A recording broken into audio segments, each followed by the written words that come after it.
चलिए, मेरे तरफ से सभी लोगों को गुड इवनिंग। फटाफट इस वीडियो के साथ सभी लोग जुड़ जाए ताकि मैं इस वीडियो को जल्दी से शुरू कर सकूं। और इसके पहले मैं आप लोगों को एक चीज़ बताना चाहूँगा कि जो भी भाई बंधु इस वीडियो के साथ जुड़े हैं, थोड़ा इस वीडियो को जम के लाइक करें, सब्सक्राइब करें, कमेंट भी करें, शेयर भी करें और अपने सर्किल के जितने सारे दोस्त महिम हैं, भाई बंधु हैं, सबको इस वीडियो के साथ जुड़े, ठीक है। क्योंकि आने वाले वैकेंसी में कहीं आप छूट ना जाए, इसीलिए मैं बार बार आपसे ये चीज़ बोल रहा हूँ, ठीक है। अभी मध्य निषेध का एग्जाम हुआ है, आप जाके देख ले कि किस तरीके से क्वेश्चन पूछा हुआ है, ठीक है। तो आप कहने का मतलब कि उसी पैटर्न से लेके मैं चल रहा हूँ कि ताकि आपका एग्जामिनेशन कोई भी हो, आपसे क्वेश्चन छूट ना पाए, ठीक है। और एक चीज़ और, जो बोल रहे हैं, जो मैसेज कर रहे हैं या कॉल करके पूछ रहे हैं कि नोट्स कैसे बनाए जाए, नोट्स, अरे भैया मैं एक एक टॉपिक, जैसे कि आज मैं पढ़ाऊंगा कि वास्तुकला, मतलब कि मौर्यकालीन वास्तुकला, तो मैं आपको बोल भी रहा हूँ, पूरा सेंटेंस तो बोल ही रहा हूँ, उसको लिख रहा हूँ, पॉइंट बाई पॉइंट लिख रहा हूँ। तो आप एक काम करें, उसको अपने लैंग्वेज में लिखने की कोशिश करें, ठीक है। तो आपका वो सबसे ज़्यादा बेनिफिशियल होगा कब, जब आप रिवीजन करेंगे तब, और जब आप अपने दिमाग से, अपने पैटर्न से और अपने वर्ड में अगर उस चीज़ को लिखेंगे तो आपके दिमाग में वो चीज़ छप भी जाएगा, ठीक है।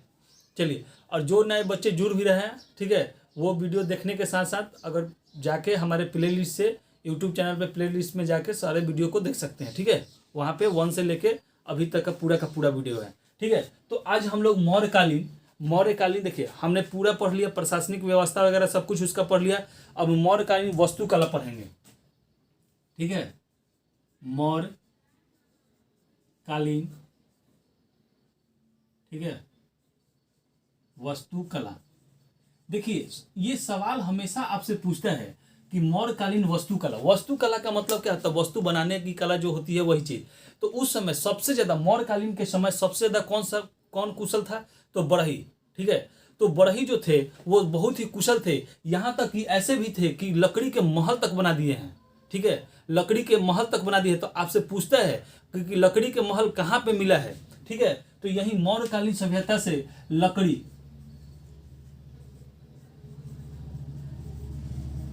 का महल मिला है, ठीक है। लकड़ी का महल कहाँ, तो आपको पाटलिपुत्रा, ठीक है, पटना के, ठीक है, कुम्हरार, ठीक है, पटना के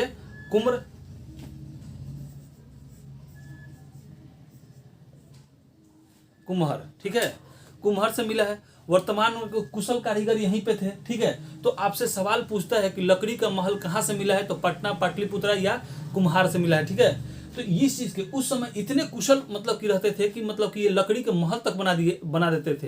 तो एक मतलब कि एक विदेशी यात्री भी आया था, उसने यहाँ के मतलब कि लकड़ी के भवन को देखकर उसने ये यहाँ तक कह दिया था कि मतलब कि भगवान ने साक्षात मतलब कि आके यहाँ पे बनाया है, ठीक है। इसके आगे चलते हैं। देखिए, तो यहाँ से मौर्यकालीन में पहले लकड़ी के महल, ये सवाल होता है। इसके बाद अशोक ने मध्य प्रदेश, ठीक है, दूसरा अशोक ने मध्य प्रदेश में, ठीक है, मध्य प्रदेश में आपको क्या बनाया, स्तूप बनाया, ठीक है, स्तूप बनवाया था सांची का, मध्य प्रदेश में सांची का स्तूप, ठीक है, स्तूप बनवाया, ठीक है, स्तूप बनवाया था जिस पर, ठीक है, स्तूप बना, जो सबसे बड़ा स्तूप है, ठीक है, सांची, ये जो है पूछता है कभी कभी, ठीक है, कि ये सांची का जो स्तूप है ये सबसे बड़ा है, क्या है, सबसे बड़ा। अब देखिए, अब जिनको नोट्स बनाना है वो कैसे लिखेंगे कि अशोक ने मध्य प्रदेश में सांची का स्तूप बनाया जो कि सबसे बड़ा था, माने सारे स्तूपों में सबसे बड़ा कौन था, तो सांची का स्तूप। तो ये सवाल भी आपसे पूछता है कि सांची का स्तूप कहाँ पे पाया जाता है, तो मध्य प्रदेश में पाया जाता है। किसने बनाया था, तो अशोक ने बनाया था। और स्तूपों में सबसे बड़ा स्तूप कौन था, तो सांची का स्तूप था, ठीक है। इसके बाद हम लोग देखेंगे कि उत्तर प्रदेश के सारनाथ, ठीक है, उत्तर प्रदेश के सारनाथ, उत्तर प्रदेश के सारनाथ में अशोक ने अशोक स्तंभ, ठीक है, क्या बनवाया, अशोक स्तंभ,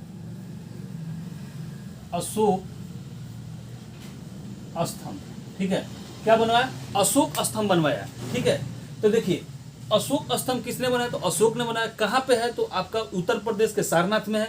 क्वेश्चन देखिए कैसे कैसे राइज होता है, मैं क्वेश्चन के साथ आपके चल रहा हूं, ठीक है। इसके साथ ही इस पे अशोक स्तंभ पे 4 जो है पत्थर के क्या है, पत्थर के शेर हैं, ठीक है। पत्थर के शेर हैं, पत्थर के क्या है, शेर बने हुए हैं, पत्थर के शेर बने हुए हैं, ठीक है। जो कि हमारे मतलब कि हम लोग इसमें से 3 ही शेर को देख पाते हैं। तो ऐसा सवाल एक बार पूछा हुआ था कि हम अशोक स्तंभ पे शेर को कितना देख सकते हैं, तो हम लोग 3 ही देख सकते हैं। क्योंकि क्या है कि मान लीजिए कि ये अशोक स्तंभ है, ठीक है, ये अशोक स्तंभ है, तो एक सामने है, एक दाहिने, एक बाएं और एक पीछे है। तो पीछे वाले को तो हम लोग नहीं देख पाते हैं, तो कितने देख पाते हैं, 3 ही को देख पाते हैं। लेकिन कितना है, तो 4, ठीक है। और यही आगे चलकर, ठीक है, राष्ट्रीय चिन्ह हो गया। क्या हो गया, भारत का राष्ट्रीय चिन्ह आपका क्या हो गया, अशोक स्तंभ। आगे चलकर भारत का राष्ट्रीय आपका चिन्ह भी हो गया, ठीक है।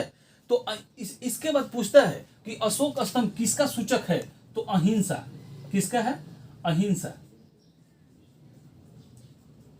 किसका सूचक है, तो अहिंसा का। तो देखिए जो भी सवाल पूछे जाते हैं मैं उसको पॉइंट बाय पॉइंट आपको यहां लिख देता हूं, आप इसको अपने लैंग्वेज में लिख ले, ठीक है। इसके बाद देखिए सबसे बड़ी चीज क्या है, इस खासियत क्या था कि अशोक जो कि पाटलिपुत्र पे मगध के शासन कर रहा था, लेकिन अगर देखा जाए तो यहां से कुछ भी नहीं मिला है, बल्कि सारे अभिलेख बाहर मिले हैं इसके, ठीक है। तो मौर्यकालीन में पत्थर के भी सबसे ज्यादा मतलब कलाकृति मिली है। देखिए तो दूसरा यहां से एक पत्थर का मतलब कि पत्थर का भी कलाकारी उस समय बहुत ज्यादा होती थी। तो उसमें एक मूर्ति मिला है, यक्षिणी,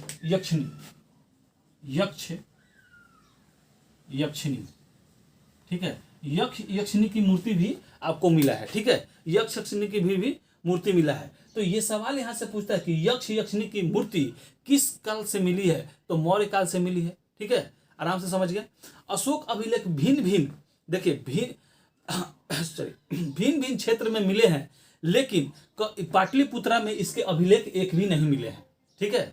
आराम से समझ गए। तो एक बार मैं रिकॉल कर देता हूं, ठीक है, कि मौर्यकालीन वास्तुकला में पहला सवाल आपसे पूछता है कि इस समय मतलब कि किस समय लकड़ी के महल मिले हैं, तो मौर्यकालीन सभ्यता में मिले हैं। ये कहाँ मिले हैं, तो पाटलिपुत्रा में मिले हैं या पटना में मिले हैं, ठीक है। दूसरा सवाल आपसे कि अशोक ने मध्य प्रदेश में सांची का स्तूप बनाया, जो कि स्तूपों में सबसे बड़ा है, ठीक है। तीसरा उत्तर प्रदेश के सारनाथ में अशोक स्तंभ है, जिसपे 4 पत्थरों के शेर हैं, जिसको प्रेजेंट मतलब कि हम लोग 3 ही शेर को देख पाते हैं। इसको राष्ट्रीय चिन्ह के रूप में अपना लिया गया है और यह अहिंसा का प्रतीक है। दूसरा यक्षिणी की मूर्ति आपको किस काल से मिली है, तो आपको मौर्य काल से मिली है, ठीक है।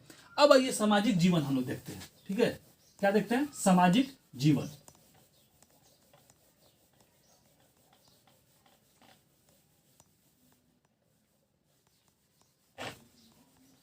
चलिए सामाजिक जीवन हम लोग देखेंगे, ठीक है।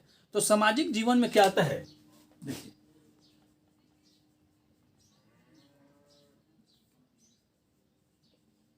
सामाजिक जीवन, तो मैंने आपको ये लगभग आपको क्या कहते पढ़ा दिया है। सामाजिक जीवन का मतलब क्या होता है कि धार्मिक मतलब कि धर्म के बारे में, ठीक है। सामाजिक जीवन में तो धर्म का उसमें इन्वॉल्वमेंट हो जाएगा। तो कहने का मतलब कि मैंने आपको बताया था कि अशोक ने क्या किया था कि बौद्ध धर्म को अपना लिया था, लेकिन इसने राजकीय मतलब कि धर्म के रूप में राजकीय धर्म के रूप में नहीं मानता दी, ठीक है। इसने बोला कि जो धर्म मानते हैं वो अपना मान सकते हैं, किसी पे प्रेशर नहीं बनवाया कि आप बौद्ध धर्म अपना ले, ठीक है। दूसरे धर्म का अभी आदर किया।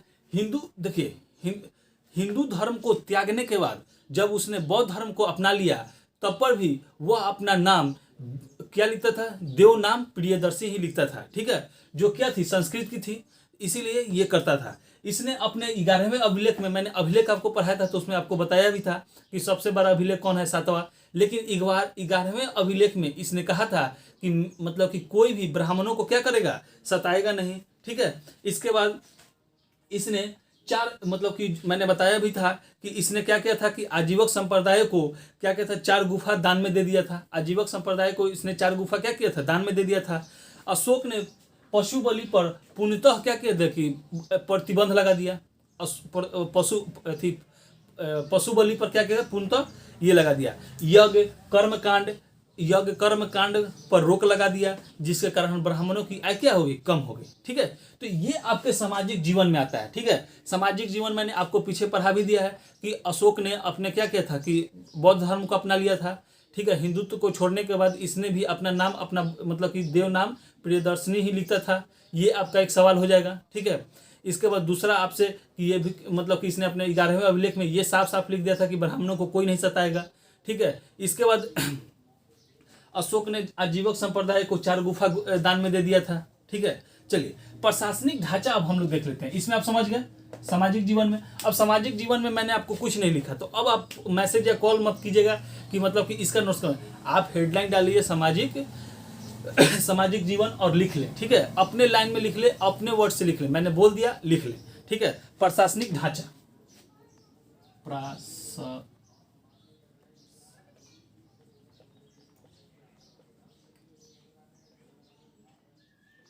प्रशासनिक ढांचा। ठीक है, प्रशासनिक ढांचा में देखिए। ठीक है, ढांचा मौर्य काल, देखिए सबसे बड़ी चीज क्या है कि प्रशासनिक ढांचा में अगर आप देखेंगे तो प्रशासन की बात आ गई तो मौर्य काल सबसे बड़ा राजा, मौर्य काल में सबसे बड़ा कौन होता था, तो राजा होता था सबसे बड़ा। देखिए यहां से पूछता है कि सबसे बड़ा, ठीक है, सबसे बड़ा कौन होता था, तो आपका राजा होता था। ठीक है, 2 ही सवाल ही पूछता था कि मौर्य कालीन में सबसे बड़ा किसका पद होता था, तो राजा का। ठीक है, सबसे छोटा होता था किसका, तो ग्रामीण का या मुखिया का, जो भी अभी आगे हम आपको बताएंगे। इसके नीचे, राजा के नीचे युवराज होते थे, युवराज।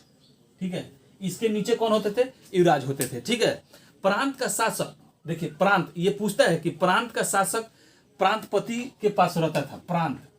ठीक है, प्रांत का शासक कौन होता था, प्रांतपति। कौन होता था, प्रांतपति होता था। ठीक है, प्रांतपति के पास होता था। ठीक है, आराम से समझते चले। प्रांत का प्रांतपति, सबसे बड़ा राजा, उसके नीचे युवराज होता था। ठीक है, इसका बाद विश्व यानी जिला, विश्व।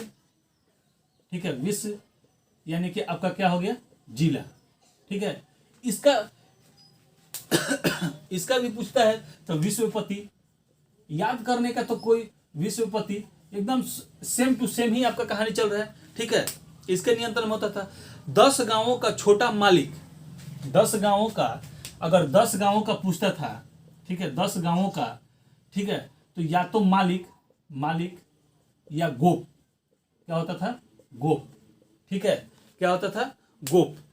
जो सबसे बड़ा प्रशासनिक छोटा इकाई, इसमें सबसे छोटा इकाई, देखिए सबसे छोटा, सबसे बड़ा हो गया तो आपसे सबसे छोटा भी पूछ सकता है, सबसे छोटा। ठीक है, सबसे छोटा क्या होता था, ग्रामीण। ठीक है, क्या होता था, गांव। सबसे छोटा इकाई क्या होता था, गांव। और गांव का जो मालिक होता था, ठीक है, गांव। ठीक है, क्या होता था, गांव, जो ग्रामीण या मुखिया के नियंत्रण में होता था। ठीक है, गांव जो होता था ये आपका ग्रामीण यानी कि मुखिया। ठीक है, क्या होता था, मुखिया। ग्रामीण लिखा गया, ग्रामीण। ठीक है, या मुखिया इसको कहते थे। मौर्य, देखिए अब यहां से ये तो आपको याद हो गया कि सबसे छोटा इकाई क्या होता था, गांव। सबसे बड़ा क्या, राजा। और गांव के प्रधान को क्या कहते थे, ग्रामीण या मुखिया। ठीक है, अब देखिए मौर्यकालीन में प्रांतों की संख्या 4 थी। मौर्यकालीन में प्रांतों की संख्या कितनी थी, 4 थी। तो यहां से देखिए मौर्य कालीन में प्रांतों की संख्या कितनी थी, 4 थी। लेकिन अशोक के समय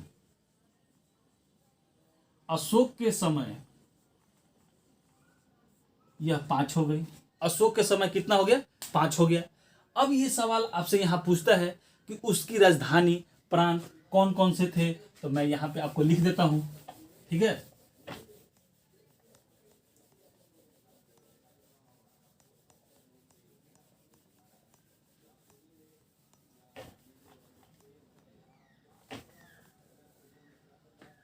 चलिए देखिए, तो प्रांत, अब यहां देखिए 5 प्रांत हो गए, पहले कितने थे, 4 थे प्रांत। और इसकी आपकी राजधानी, ये सवाल आपसे पूछता है। और यही सबसे ज्यादा टॉप कर देता है। ठीक है, ये सवाल आपको पूछ देगा, ठीक है, और टॉप कर देगा। सबसे पहला उत्तरापथ, कौन सा? उत्तरापथ, ठीक है, उत्तरापथ, उत्तरापथ। तो ये कहाँ था? उत्तर में, तो तक्षशिला, तक्षशिला, ठीक है। दक्षिणापथ,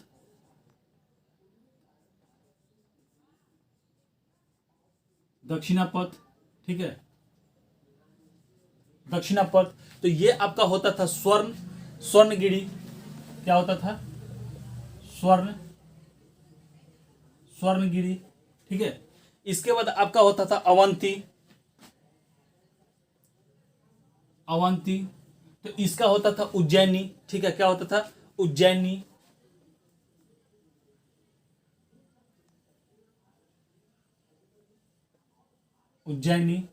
ठीक है, उज्जैनी। अवंती के बाद उज्जैनी। इसके बाद प्राची, तो प्राची आपका पाटलिपुत्र होता था, क्या होता था? पाटलिपुत्र। तो ये कितने हो गए? 4। और लास्ट में एक होता था कलिंग, कलिंग को तोसली,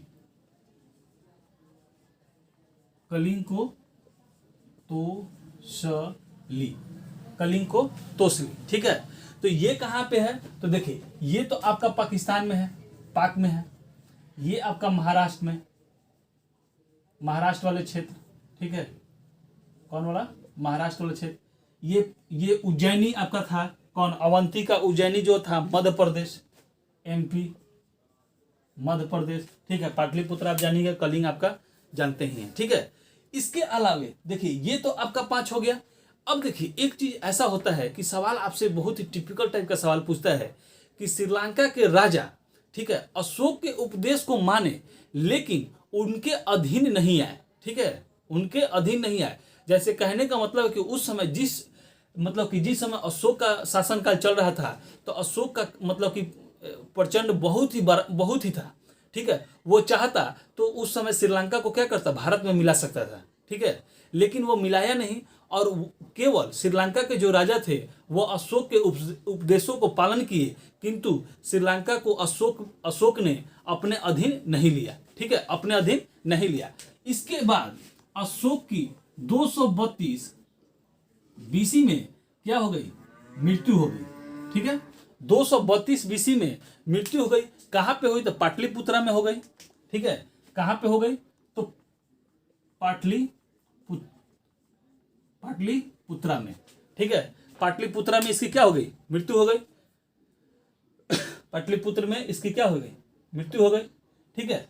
अब इसके मृत्यु के बाद इसका उत्तराधिकारी, इसका बेटा कुणाल, क्या नाम था? कुणाल, इसका बेटा, ठीक है, कुणाल। तो ये सवाल हमेशा पूछता है कि अशोक का उत्तराधिकारी कौन बना? कुणाल जो था ये अशोक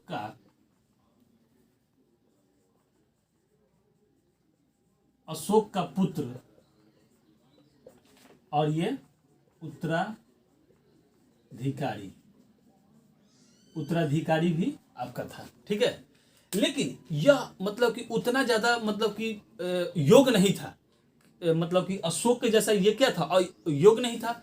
अशोक के मतलब कि 50% भी योग ये नहीं था, ठीक है। इसके बाद इसका पुत्र, कुणाल का पुत्र जो होता है दशरथ, ठीक है, कुणाल का पुत्र दशरथ कौन था?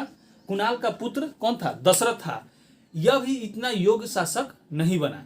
लेकिन अगर अब इसके बाद कौन सा आता है कि अशोक का कोई भी उत्तराधिकारी, ठीक है, देखिए आराम से समझते चलेंगे कि अशोक के बाद कौन है? कुणाल, कुणाल के बाद कौन है? तो दशरथ। ये कोई भी योग्य शासक नहीं बने, ठीक है। तो इस तरीके से क्या हुआ कि धीरे धीरे मौर्य समाज जो था वो खत्म होने के कगार पे आ चुका था, ठीक है। क्या हो गया था?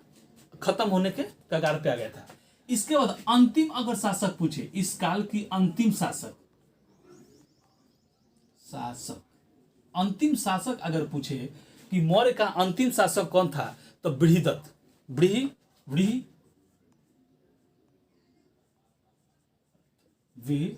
बृहदत्त रथ था, ठीक है। कौन था? बृहदत्त था। जो कि एक कमजोर और एक अयोग्य शासक था। इसका एक मतलब कि क्या कहते हैं, उसका मंत्री जो था, ठीक है, मंत्री जो था वह पुष्यमित्र था, ठीक है, क्या था, पुष्यमित्र था। तो जब ये क्या करता था कि कोई भी चीज होता था तो वो उससे पूछ के ही कार्य करता था या उसके द्वारा ही करवाता था।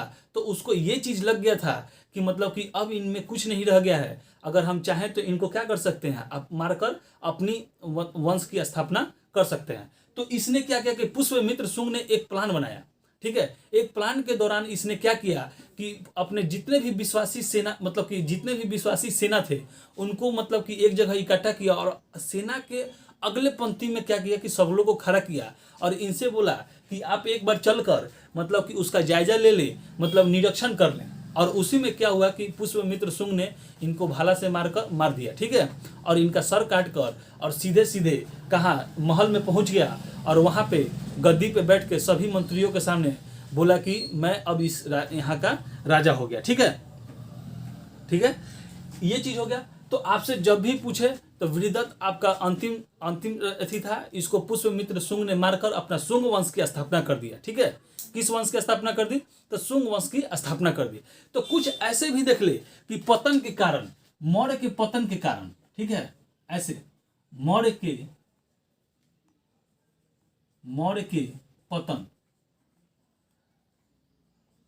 पतन के कारण, ठीक है।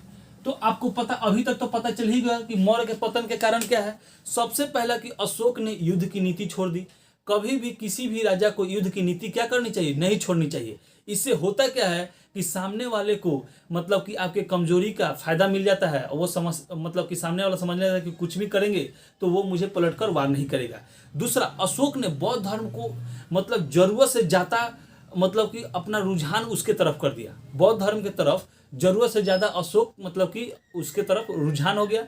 अब सोचिए कि इतना ज्यादा रुझान हो गया कि अपना जितना भी कोष में धन दौलत था वह बौद्ध धर्म के भिक्षुओं को दान में दे दिया, ठीक है। इसके बाद ये सब चीज तो हो गया, आर्थिक संकट उत्पन्न हो गई सारा दान दे देने के बाद, ठीक है। पतन के सबसे बड़ा कारण अशोक का उत्तराधिकारी, ठीक है। अशोक के बाद सबसे बड़ा, अगर देखिए जब आप बीपीएससी वगैरह में आप बैठेंगे, मेंस के पेपर में आप बैठेंगे तो आपको लिखने के लिए आता है, तो वहां पे आप ये सब पॉइंट डाल सकते हैं कि मौर्य के पतन के कारण, ठीक है, पूरा सीक्वेंस में मौर्य के थी उसके सामाजिक जीवन, प्रशासनिक ढांचा, इसके बाद उसके पतन, ये सब आप पॉइंट बाय पॉइंट अगर ऐसे लिखेंगे तो आपको मतलब कि बहुत मतलब कि अच्छा मतलब राइटिंग माना जाएगा, ठीक है। तो सबसे बड़ा पतन का रीजन उसका क्या हो गया कि अशोक के बाद कोई भी उत्तराधिकारी उतना योग्य नहीं आया कि जो इसको संभाल सके, ठीक है, जो इसको क्या कर सके, संभाल सके, ठीक है। इसके बाद धीरे धीरे एक ऐसा भी माना गया है, ठीक है, ऐसा भी माना गया है कि मौर्य काल में वर्षा की ऋतु, ठीक है, वर्षा की ऋतु जुलाई में आती थी, जिसके कारण क्या होता था, धीरे धीरे खेती करना भी मुश्किल हो गया था, ठीक है। तो अब चले, ये सब चीज हो गया। अब हम लोग कौन सी वंश पढ़ेंगे, तो शुंग वंश, ठीक है। देखिए शुंग वंश की कहानी भी आपको बहुत ही ज्यादा सुटेबल है, ठीक है। तो देखिए शुंग वंश, ठीक है, शुंग वंश। तो देखिए मगध महाजनपद में मैंने बताया था कि 7 राजवंशों ने शासन किया था। तो पहला मैंने आपको बता दिया था कौन सा, हर्यक वंश। दूसरा मैंने आपको बताया था कौन सा, शिशुनाग वंश। तीसरा आपको नंद वंश। और चौथा सबसे इंपॉर्टेंट जो था कि मौर्य वंश। और पांचवा अब आपका आ गया है कौन सा, शिशुनाग वंश, ठीक है। इसके बाद हम लोग 2 और वंश पढ़ेंगे और इस तरीके से आपका मगध महाजनपद क्या होगा, खत्म हो जाएगा। तो देखिए अब ये क्या था कि मगध पर शासन करने वाला यह पहला गैर क्षत्रिय था, ठीक है। मगध पर आप स्टार मारकर यहां से लिख ले कि मगध पर पहला शासन करने वाला गैर क्षत्रिय था, ठीक है।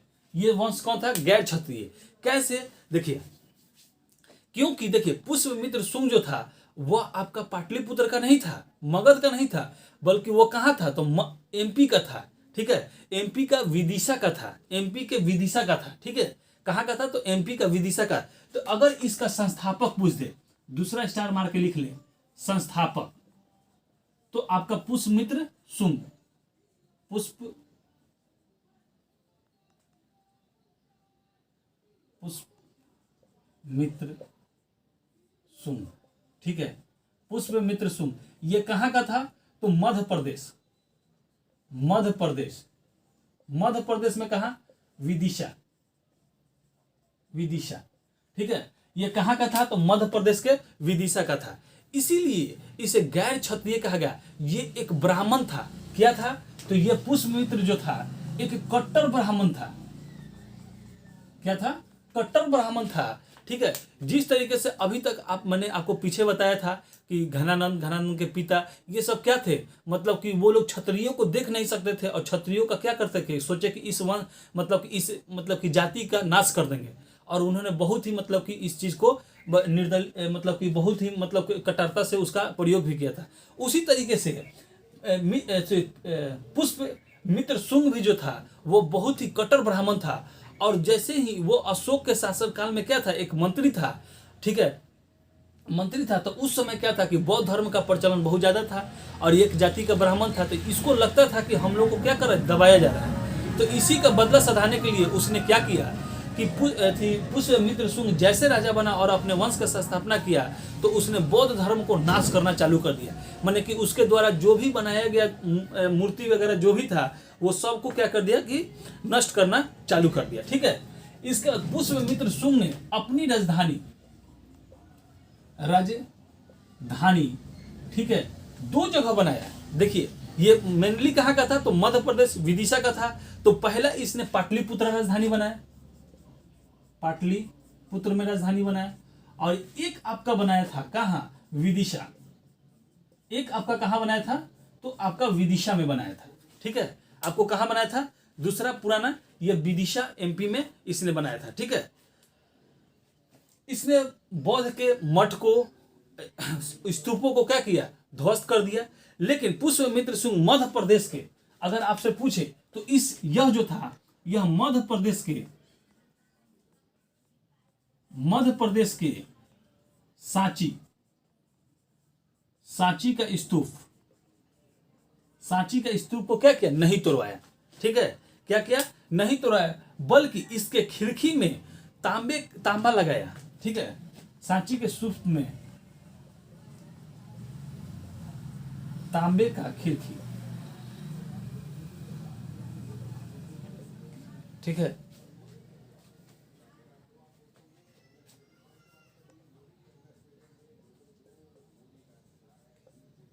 लगाया, ठीक है। समझ गया? तो ये सवाल आपसे पूछता है कि मतलब कि पुष्पमित्र शुंग ने कहाँ के स्तूप में तांबे का खिड़की लगाया था? तो सांची के स्तूप में इसने क्या किया था? तांबे का खिड़की लगाया था, ठीक है। इसके बाद अगर हम लोग आगे बढ़ेंगे, एक मिनट,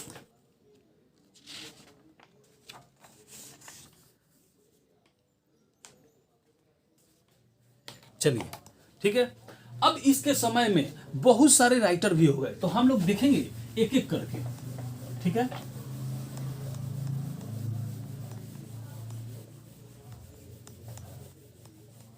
चलिए, पहला इसके पास बौद्ध धर्म की पुस्तक, इसी के समय बौद्ध धर्म की पुस्तक जातक ग्रंथ, इसी के समय, ठीक है, जातक ग्रंथ, ठीक है। कौन सा था?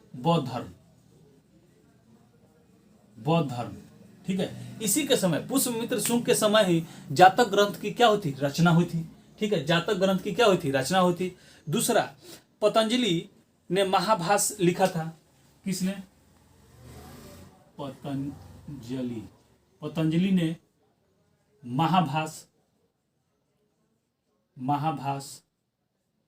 ठीक है। क्या लिखा था? महाभाष्य लिखा था। पाणिनि ने अष्टाध्याय, ठीक है।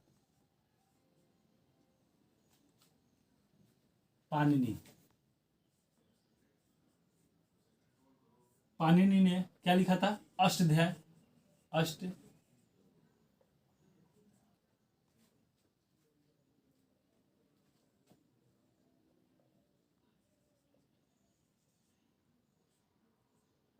अष्टाध्याय लिखा था, ठीक है। इसके आगे मनु ने मनुस्मृति लिखा था। किसने? मनु ने मनुस्मृति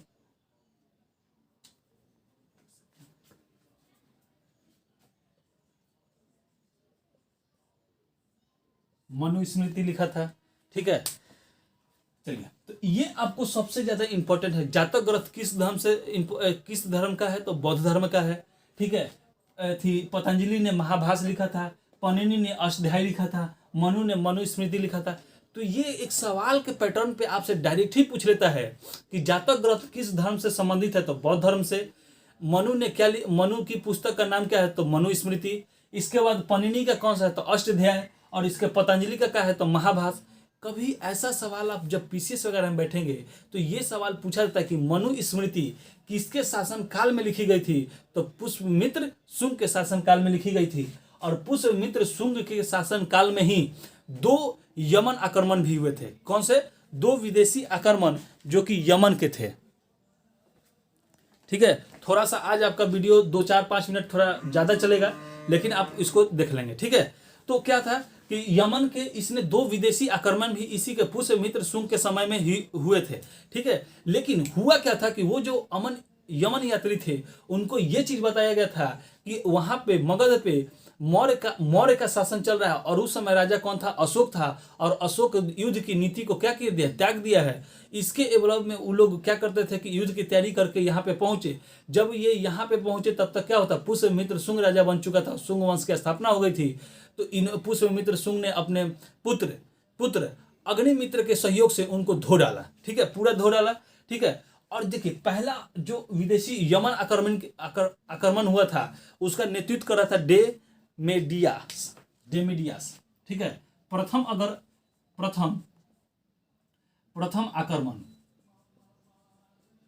आक्रमण जो हुआ था उसका नेतृत्व कौन कर रहा था? डेमेट्रियस। ठीक है, डेमेट्रियस। ठीक है, कौन नेतृत्व करता है? डेमियास। दूसरा नेतृत्व करता है मिरांडर। दूसरा जो था, दूसरा आक्रमण जो कहा था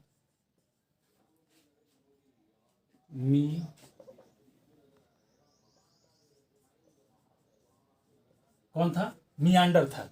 ठीक है, मियांडर ने किया था। ठीक है, तो इस तरीके से आप देख चुके होंगे।